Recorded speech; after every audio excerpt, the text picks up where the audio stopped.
the state of rugby in South Africa, and he lets us into insight into what it's like to face the Haka. So do enjoy this one, and let's get straight into. Welcome everybody, and we'd like to say a special welcome to Warren Brosnihan. Hey Jono, good to chat. How's it, Paul? How are things going? Oh, very good. All good, thank you, Bros. Live rugby over here. Yeah. You look like you're in the right place there, Paul. Got a few beer cans in the background, a couple jerseys. It looks good. Oh, this is my little my den. For those of you who are not in South Africa, Warren Bros, or Bros as he's known, is a former Springbok rugby player, a former Sharks rugby player, Lions, Blue Bulls. You've played all over the world, including 2 tests against the All Blacks, and you have the dubious distinction of going to school with me. I did.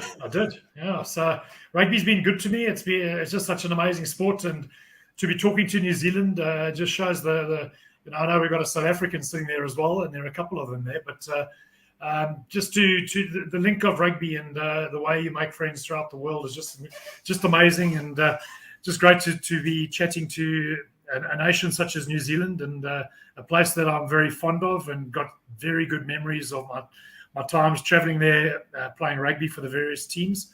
And then to top it off, of course, my mother's from the South Island as well, down in a little place called Gore, which I don't know if anyone knows where that is down there in New Zealand, but that's where she's from. So it's real good to speak to you guys. I drove through Gore last week.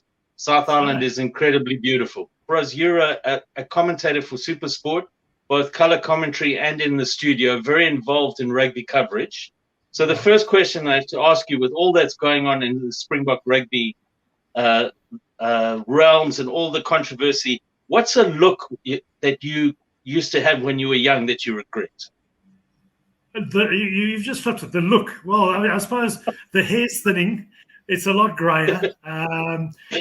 So age does come, and it's and I can see you fighting it well as well, John. But you know what? Age is but a number. We're going to age, and we've got to be intentional about how we age and what we do.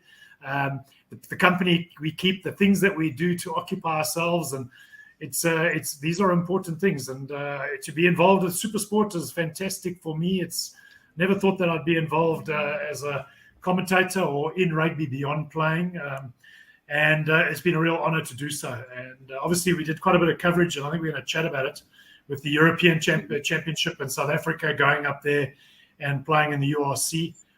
But of course, all eyes, when there's a New Zealand test match on, all eyes are on what's happening in Australia and the test match that's going to be coming up between the All Blacks and the Springboks. Bros, complete the sentence. To consistently beat the All Blacks, the Springboks need to? Not kick as much. But that kicking game is going to work, because I know that's where it's going. But you know what? You've got to be able to read the situation, and you've got to be able to scan and see where your opportunities are. So for me, the Springboks, I think, came very close on last Saturday, but they missed some vital opportunities. So to beat the All Blacks, continue what you do, score more points, as Paul says. And how are you going to do that? Go and score some tries. And I'll tell you, they put themselves into situations to go and fetch those tries. Unfortunately, they didn't execute, and they probably were over-reliant on then going into a habit, and that was of kicking. And you've got to be able to scan that kicking game that they've got might be bringing them the field position. But once you get the field position, you've then got to be able to play the game. And that's what they didn't do against the All Blacks, when they had the All Blacks at times, I believe, on the ropes, and they didn't execute. And it's going to hurt the Boks, I believe, with what happened. Is that scanning, or is that poor communication from the outside players? Well, it's a bit of both. You've got to have that mental telepathy. I mean, sometimes it's the communication coming in. Sometimes it's the feeling, because you've played together as a combination for so long. You just intuitively know what your fly half or your inside centre is doing. But it is that communication. It has to get through. And there were times, I think it was in the 74th minute or the 75th minute, Marco van Staden had a great run, came out of the 22. The ball had just been turned over again.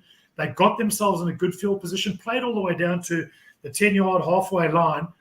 The ball comes out, it's at Faf's feet, and they had an overlap to the right that if they'd utilised it, they could have caused absolute chaos. Instead, they kicked it. And I'm not criticising the game plan, because it's getting them into field position. But when you get into that situation, you play that game plan to get yourself into that situation. So once you get into that situation, you've then got to utilize them. And that is where New Zealand are the masters in world rugby. There's been games where I know the Springboks have played against them where we've perhaps dominated the physical exchanges or the territory or done whatever, but we haven't taken those opportunities. And when the All Blacks get that opportunity, boy, they take it. And if the All Blacks had been given the opportunity the Springboks had got, there would have been 3-4 tries on top of that score. I'm telling you right now, because the All Blacks would have made it count. Bros, my concern is when we look back at the World Cup final, there were even fewer opportunities. But when they came, the Boks grabbed them. There was even less space wide on the left, on the blind side at least, with the first try that Mapimpi scored. But it was created through incredible skills, right? And then, of course, we know Cheslin Kolbe did what he did, and Owen Farrell is still looking for it. But the issue is with the Springboks in that game is they were prepared when it was on to go. And it almost seems like the Springboks have regressed. Is that a fair assessment? Yeah, it's fair, John. Remember, we've been, as South Africa as a nation, we haven't had rugby. We've had a lot of rugby being played internally. We've been in severe lockdown situation with the pandemic and the COVID and all. We don't want to get into that, but all that's involved.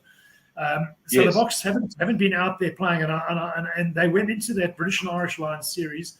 They really went in cold, okay, because they had no rugby, they hadn't played together. 2 years almost. 2 years almost. So 2 years, right? These guys together, and you're basically keeping that squad. That was very. I mean, besides the beast that's basically that's moved on and retired and stuff like that, it was basically the same squad, but they hadn't played, so they hadn't really worked together. Then we go into this British and Irish Lions series, and suddenly you've got over 21 cases of COVID within the camp, and you've got guys isolated. You've got Sia Khaleesi isolated. You've got to become quite narrow-minded, and probably, you just got to focus on the very, very, very basics to get yourself through what, after a World Cup, is often the biggest encounter you're going to have in a British and Irish Lions series. And they lost that first game, won the next two, but no, they did not develop the game. I don't believe they haven't, and they've got the ability, and they've got definitely got the manpower. Mapimpi knows how to score a try. So does Spoo and Corsi. Cheslin Kolbe's been out injured. Willie Leroux, I would have been tempted to look at Apelele Fassi maybe this week to give him a bit of a run. But there are players there, and in the centres the same with Lukanya and Damien de Allende, Jesse Creel, who hasn't even got a game, who's sitting there. They're all very, very talented players. So there are personnel that can execute. We haven't, and I think it's a symptom, I think, of emerging out of that and getting thrust straight into that British and Irish Lions series. And remember, after that series, there wasn't a week off. Straight away, it was Argentina, and it was straight into this rugby championship again. So I think it's very much like a survival mode this year for the South African teams, as far as the Springboks, to try and get the best results they can. And they just, but they've got to be able to utilize the opportunities that they generate, and that was their big failing on Saturday. So I'm not going to criticize their kicking game plan, because I think it's getting them position, getting them field position, placing doubt in the opposition. But once you've got yourself into that classic, and one of the greatest coaches that ever coached me, Ian McIntosh, always used to talk about creating a situation where 15 players are playing against 7. And you wonder what he means by that. But that basically means you're getting over the advantage line, getting behind the opposition. You've got 15 players running onto the ball, and perhaps you've got 7 that are in front, and the rest of the side are all trailing, still trying to get back into position to put themselves into a position to play the game. And once you get yourself into that position, you've got to execute. And that's where South Africa didn't do it. And I feel we certainly did get ourselves into that position a number of times last Saturday. And we then kicked again, and then we needed to move that ball, and you needed to see it get it to the centres, get it out wide. Let's see what Spoo can do in a bit of space. Let's see what Mapimpi can do when he's got a half a meter or a meter on his opposite number. So the online criticism of the game plan is really is kind of wrong. I agree with you on the game plan's there. The execution of certain moments isn't quite there. The other piece that has been heavily criticised in social media and also the press is the kind of speed of the game and the number of times players are taking a knee and the medical and water boys are running on. What's the opinions in South Africa around that side of things as to how much the game has been slowed down, and what are your thoughts on that side of it? The thoughts are quite ironic, I'll be honest with you, because what Rassie Erasmus, Jacques Nienaber did with our Currie Cup and some of the competitions leading up to the winter series and what we were playing when we came out of lockdown. They had a big emphasis in our local Currie Cup competition on speeding the game up, the play of the ball up, where basically you had 90 seconds to get your kick in, you had 90 seconds to get your scrum going, and I think is it 90 seconds for a conversion or 60 for a penalty? I can't remember right now. I haven't got it in front of me. But we were very, very strict on enforcing that in our local competitions to try and speed the game up. So Rassie Erasmus put this through, and I think it was a brilliant thing that they did to try and speed it up. Now we're getting to a situation where they are doing that. Okay, it's probably a tactic against the All Blacks to try and slow them down, because we know how good they are on momentum-based team. Once they get that flow and rhythm, they become unstoppable and they get that fluidity. So you want to try and break it down. But it's actually something that we've been trying to work at within South Africa to try and speed up the conditioning of our players and to try because we've got a very young player base at the moment playing in South Africa.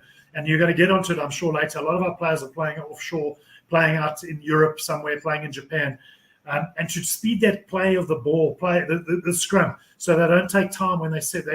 They've got to get there, get to the spot, engage, take that scrum, the line out. They don't try to slow the process down. The kicking for a conversion or for a penalty, so that they keep them to those times. And we had situations, even I think it was the Currie Cup final or Currie Cup semi, where one of the kick, the clock was counting and the kick came, and it came 1 second after the kick, and the ball went through the post, but the points didn't count. So that thought process is in South African rugby at the moment, but obviously it's not been implemented at the top, and it's obviously a strategic reason that they're doing it, because they've got a very capable opponent that they've got to strategize against to try and beat.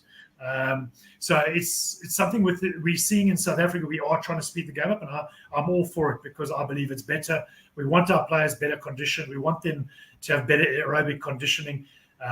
And by speeding it up, it also probably creates a bit of space out wide, makes the game a better game to watch as a spectator. Bros, you made your debut in a match against Australia that South Africa won 64-13, I think it was. It was 61-21, I think. Yeah. So I think it's still the largest defeat that Australia has ever been handed. And you scored a try in that, which brought me great joy to watch. But is it a fair statement that South Africa's DNA is kick only? Because surely you don't put 60 points on Australia by being a kick only team. Yeah, 100%. And even and I'll go back to the British and Irish Lions. South Africa got criticised for their kicking game plan and not playing attractive rugby. But I'll tell you what, you go watch the try that Jaden Hendricks, the youngster, who got a start in the second game, I think it was, and he scored that brilliant try. You see the try that Mapimpi scored. You see the try that Apelele Fassi scored. You see the try that Colby scored again, very much like the one in the World Cup final. Those are brilliant tries that were scored, and it's a team that can execute when they get things right. So, yes, there's maybe an over-reliance on the kicking at the moment. It's part of the game plan, but you've got to have that. You've got to use some of the other strengths, because there's an innate ability in some of those players to go and score tries. Mako Zulu Mapimpi, I don't have it in front of me, but his try-scoring record is magnificent. He's magnificent. Yeah, he just hasn't scored tries in the last couple of tests because things haven't worked. But he's nearly every game scoring scoring points. So these are guys that love to go visit behind the try line, and we've got to give them that opportunity. And as I've said, I mean, we've got to execute things at the right time. And I don't think. So South Africa, it's like turning a ship. You don't have to turn a ship. You don't have to do a 90-degree turn to get the ship going in the right direction. It's a bit of fine tuning. It's those 1, 2, 3 degrees that you change, and you can alter the course of the game, and you can alter the course of where South African rugby is going. And so I think some of it, I mean, to get all the breakdown turnovers against New Zealand, you're doing something right. Right. There's a lot of positives that they can pull.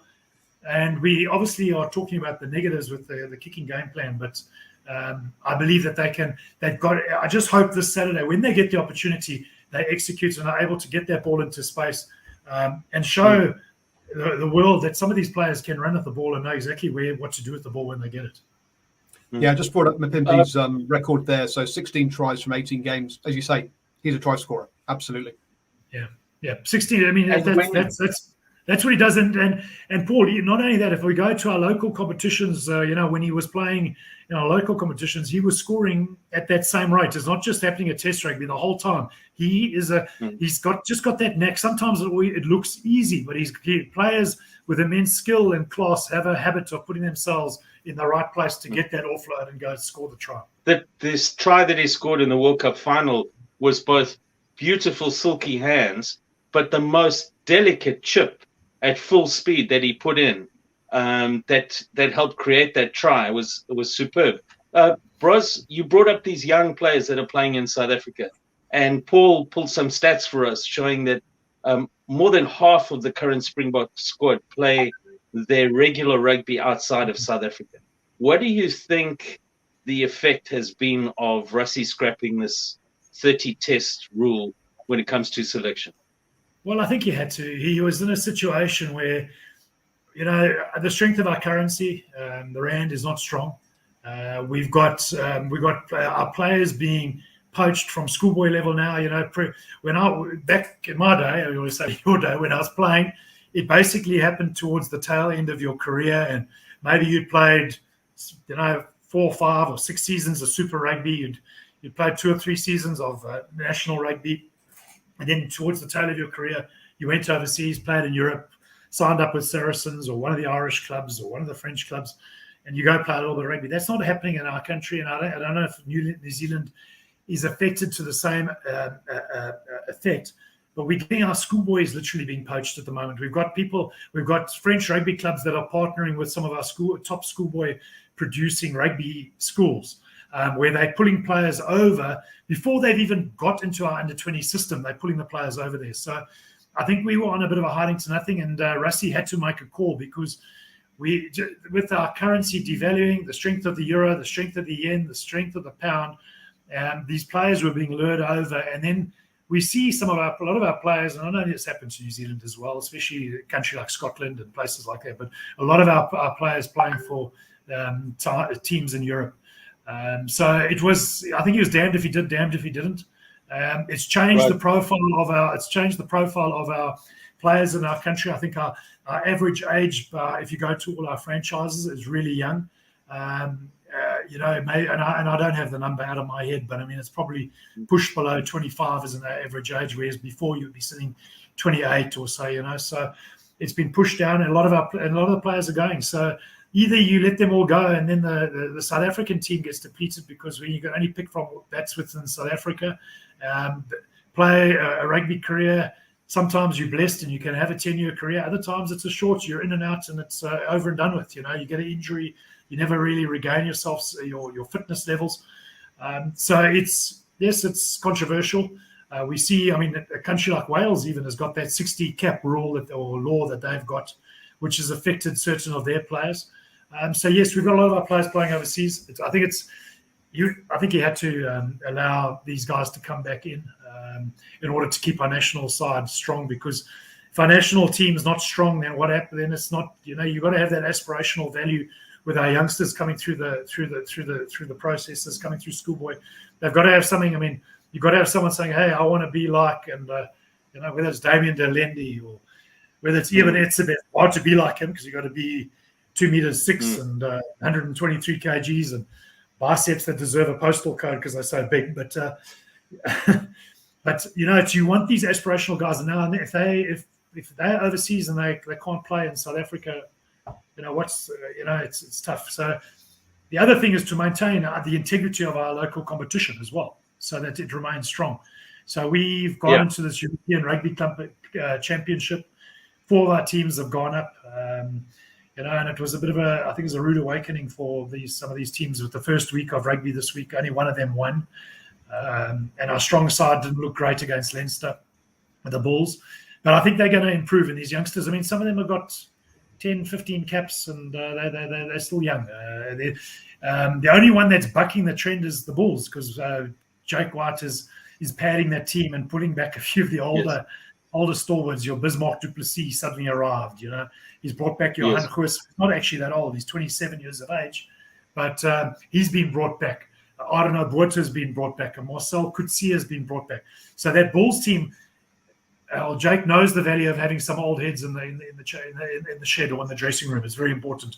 Very important for the youngsters to sit down when they're getting changed before the game, look to the right and have someone with experience, Bismarck or whoever it might be, Marcel Coetzee or whoever it is in the South African context, alongside you to give you that confidence to go and play the game. So long-winded answer to you, Jono, because you know exactly what the situation is in South Africa, and a lot of our players have left, and it's just a lot of them have gone at a younger age now. A lot of them are going at 18, 19, 20, and we're losing these good players, and then they're nationalising or converting over to other nationalities and playing there, and it's a problem in our country to hold the players. So do you say, well, if you've got to have 30 test matches before you can go?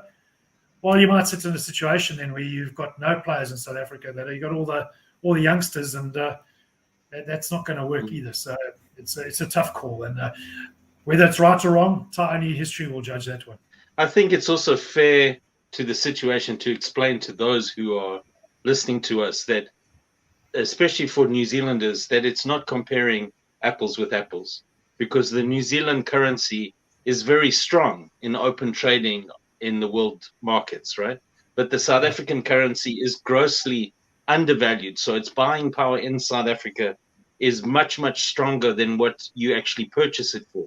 And as a result, New Zealand players that go, whatever level they go, whether they are top All Black type players or whether they are good Super Rugby players, when they go to Japan and France, for instance, they're earning 2 to 3 times what they would earn here. Whereas South African players, because of the rand being so weak, what they earn is 7, 8, 9 times what they would be earning in South Africa. I mean, it's not comparing like situations, because if you were to offer certain players in New Zealand 9 times what they were earning in New Zealand, a whole lot of more of them would be gone by now.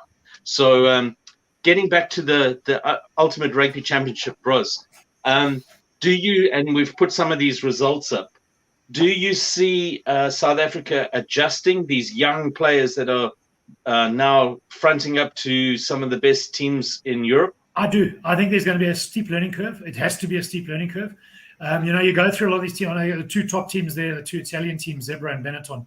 Stormers absolutely through that game. They were up at halftime, dominating the game, and then just lost track in that second half. Couldn't buy a line out, couldn't get their game going. And so they really gifted that game across to Benetton. Benetton were much better in the second half. But you go through these teams, the Leinsters of the world, the Munsters. They've got that whole Leinster team. I think it was their outside centre was their only player who hasn't played for a national team, and they had internationals on the bench. Munster the same. So they're full international teams that these teams are playing. Yeah. And of course the Bulls team's got a few more experienced players, but some of the Sharks, the Lions, the Stormers, they don't. And it's going to be a steep learning curve. I was reading somewhere now, I know the Sharks are playing against Glasgow Warriors this weekend. Glasgow Warriors have got 21 players that played in the Rugby World Cup 2015 in their squad. Okay, so you're pulling from your resources that you're pulling from are vastly, vastly, vastly different, as are your budgets and your what these teams are spending on their personnel. But I think I think our teams are going to improve. I think that's why Jake White has gone and fetched and gone and got a whole lot of elderly, but like they're 30, the guys back from Europe. He's gone. I'm available, Jake. I'm available, coach. I'm available. I'm only turning 50 this year. Put me in, coach. He's pulled a couple of these guys back, and that's to give the youngsters a little bit of ballast and to give them some sort of experience and stuff. So I think the quickest learning should be the Bulls. Bulls are going to Connacht in up in the northwest of Ireland. And I don't know if you've ever been there, but it's a really tough place to go and play. My first game when I played for Ulster was in Connacht, and it's a greyhound racetrack with a rugby field in the middle, and more people come to watch the greyhounds than the rugby game.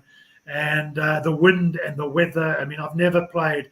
I think I played in Palmerston North once, and the wind was bad because we were sitting. I'll never forget sitting at the airport. The whole Sharks team just riveted watching the runway because these aeroplanes landing in the wind, because they'd be landing like this in Palmerston North. But I tell you what, Connacht's a place like that as well. I've never played in a game where the wind blew as hard as it did in my opening game for Ulster back in 2003 or whenever it was. But that's going to be the next game for the Bulls. So it's going to be tough for them. I mean, it's different conditions. They're lucky now because the sun's shining at the moment in Europe. But boy, that's going to change quickly. And I think they've got to get a couple of victories under the belt on the road, because it's difficult to get those victories over there up north when you're playing in the conditions that you're going to start getting in mid-December, January. Now, I'm rather excited by what the URC might do, because of one of the complaints we've had on the channel about rugby is how it's marketed at the end of the day, and how quite often it's run by an old boys network who are quite happy to run things their way and not necessarily very transparently, and not be very adventurous necessarily with how they market the game. With Rocket Nation coming on board, with Rock Nation. Jeez, shows you how out of touch I am with the kids. Rock Nation. You're up with it, Paul. You're up with it. They've come on obviously with some players like Sia Khaleesi, but they've also come on in partnership with the URC, or what used to be the Pro 14, to promote the game not only online but also the match day experience as well. I'm kind of excited by that. Do you see that we'll see a whole bunch of changes to how they kind of razzmatazz and perhaps getting the younger generation also interested? Yeah, I do, and I think it's great. I mean, it's what we've got to grow the game, and we want conversations like we're having now to still be taking place in 25, 30 years' time, when we're far too old to be doing this show. But there'll be the next generation coming up, and we've got to think of the next generation and how we get. Speak for yourself, Brosnihan. Well, you look. Didn't we say you look like Laurie Fisher there, with the long white dreadlocks that you got going there, Jono? So it's about preparing this game for where we're going to go. We've got to take it to the younger generation. We've got to have it aspirational for the 15, 16, 17, 18-year-olds that are watching the game. They've got to say, hey, I want to play for the All Blacks. I want to play for the Springboks. I want to play in Europe. I want to, whatever that is, because, I mean, everyone's got their own different goals. But we've got to have players setting them around the sport that we all love, and that's rugby union. So with Rock Nation getting involved, I think it's great. Brings a bit of razzmatazz. I'm really looking forward to seeing, because we're going to get to. I mean, they've taken over with the Sharks. They've gone into partnership with the Sharks Rugby here down in Durban, and I think we're going to see the development of that Shark brand and how it's going to be marketed and stuff like that, which I'm personally very, very excited about. I think that they've got involved, as you said quite rightly, with the United Rugby Championship and what they're going to do with that. And obviously, when you're in Europe and you're dealing in pounds and euros and things like that, you want to make sure that you do a proper job and you get the people there. This last weekend, they had, I think Munster was the first time that they had crowds back at the stadium since February 2020. The same Leinster had people there. So we're getting the crowds coming back in European rugby, not here in South Africa, unfortunately, yet. But but hopefully that's going to change, because our levels are really good at the moment here in South Africa as far as the COVID's concerned. So, but these things we've learned these things can change so quickly. So it's exciting. I think it's great that they've got involved, and that it's great for rugby that someone like Rock Nation has valued rugby enough to say, hey, I want to partner with it and I want to get involved in the sport and see where we can take it. Last two questions before we finish, and I'd like to make them things that are positive, and things that we can finish on a positive note. The Springbok forward pack, the way that they performed against the All Blacks. You spoke about and I see the smile on your face as a former Springbok loose forward. You spoke about the turnovers. I thought Kwagga was immense in that game. So was Siya Kolisi, Dwayne Vermeulen looking like he's getting back to his best. But the overall Springbok squad, the overall Springbok forward pack, their performance. And when last did you see a Springbok team in their forwards deal so positively with the All Black forward pack? Yeah, it's been a long time, and it's not something that you're going to see very often, because the one thing about the New Zealanders, they're hard, physical, abrasive, very good up front. So that doesn't happen often. Maybe caught them a bit on the hop after the performances against Australia a little bit, perhaps. But it is something that South Africa prides themselves on, and you don't just want to be physical, and you want to have the skills to be able to execute, which you spoke about at the front end. So you want to have a little bit of balance to your side, but certainly got an abrasive side up front. You've still got players like Haka, who played his first game for Munster, came off the bench over the weekend. So he's an absolute monster who could still come back in. The forward pack, I don't think it's quite, as far as the scrum's concerned, hasn't. And Peter Steff. Peter Steff's gone over. He's going to Japan, so he's still got to come back in. And I think the getting Kwagga there at flank made a big difference, to have a genuine out and out fetcher, someone that can go fetch the ball. Sia's not really a fetcher. He had a brilliant game, and he was good at the breakdown and stuff. But a real out and out fetcher, we needed someone like that, especially against New Zealand, who play that momentum game I mentioned. If they're going to win the breakdowns and recycle the ball under 3 seconds, or get the ball out wide, it's always going to be difficult to defend, because they're so accurate out wide with what they do. You saw the first try that they scored. Cody Taylor breaks 2 tackles, bang, they go and score. It looks so effortless, but it's just because of the precision that they've got. So you've got to make sure you're accurate and you don't make mistakes. If you make mistakes against the All Blacks, you're going to pay. So it was a physical pack. That's something that South Africa prides themselves on. But we've got to have other strings to our bow. We can't just have one arrow sitting there that we can shoot, and if it doesn't work, we're in trouble.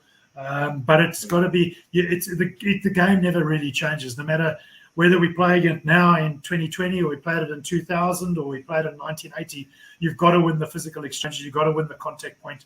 Once you get that, then you can start getting the skills going out wide, and we can see the electric players from whoever it may be. John Kerr and Steve Pokeri, whoever, Grant Batty, whoever the guys are, or the South African contest, Carl du Plessis, Michael du Plessis, Cheslin Colby, James Small. They're Brian Van, all these guys. And there's so many of them in New Zealand. It's actually, you're gonna give yourself a heartache if you start naming one or two, because there's the Christian Cullens, and there's so many that we need to include.